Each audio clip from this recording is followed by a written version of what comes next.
nama saya Syifa Barismar Madani dari kelas 10 TK 2. Nah, di sini saya akan menjelaskan tentang networking model. Nah, di sini ada konsep. Ini ada beberapa konsep, yaitu satu, jaringan komputer mengacu pada perangkat komputasi yang saling terhubung serta dapat bertukar data dan berbagai sumber daya satu sama lain. 2. Untuk terjalinnya proses bertukar data tersebut diberlakukannya aturan yang mengidentifikasikan bagaimana kumpulan komputer agar bisa saling berkomunikasi. 3. Aturan tersebutlah yang disebut networking model. Jadi, bagaimana setiap vendor dapat saling berkomunikasi dengan open standard networking model yang tersedia. 4.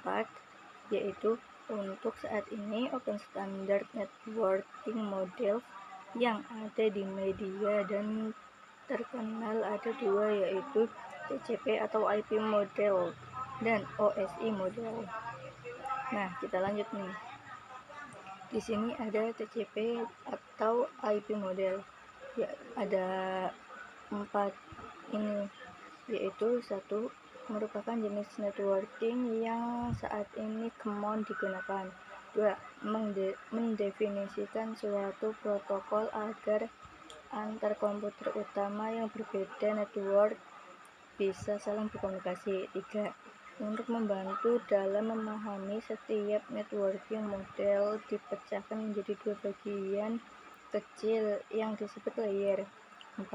Secara dokumentasi, TCP atau IP model terdiri dari 4 layer, namun penerapan real networks TCP atau IP model lebih mudah untuk dibagi menjadi 5 layer.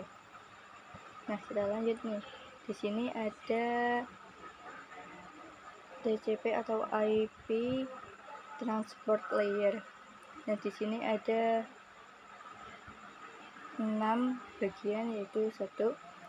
Ada fungsinya, yaitu terdiri dari transport layer ini memberikan application layer. 2. Transport layer terdapat 9 protokol yang sering digunakan, yaitu TCP dan UDP. 3.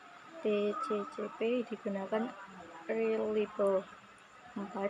TCP digunakan untuk IP karena support error checking. 5. UDP is more faster. 6. UDP digunakan untuk video streaming, games, dan aplikasi lain yang membutuhkan data. Nah, kita lanjut nih. Di sini ada IP dan network layer. Nah, ini ada beberapa ini ya. Hanya terdapat satu contoh, yaitu IP.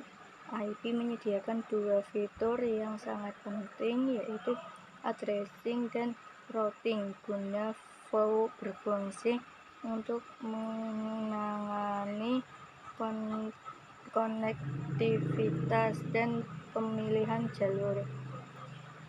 Setiap perangkat jaringan memerlukan addressing unik. 1. Addressing merupakan IP address perangkat itu sendiri. 2. Routing merupakan sebuah fitur yang disediakan oleh IP bagian network layer guna untuk mengatur lalu lintas data yang akan dikirim ke address tujuan. Nah, kita lanjut nih. Ini ada TCP dan IP network layer, yaitu 1. Ini interest protocol terdapat dalam network layer ketiga OSI. 2.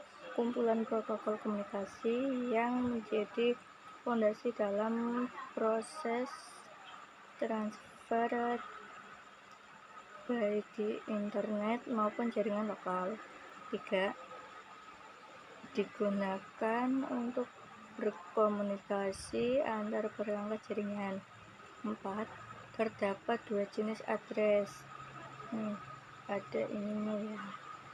Nah, kita lanjut nih. Di sini ada yang tahu TCP atau IP, data link layer. Enggak. Nih, bilang enggak, aku kasih tahu ya. Nah, di sini ada 3, yaitu yang pertama data layer.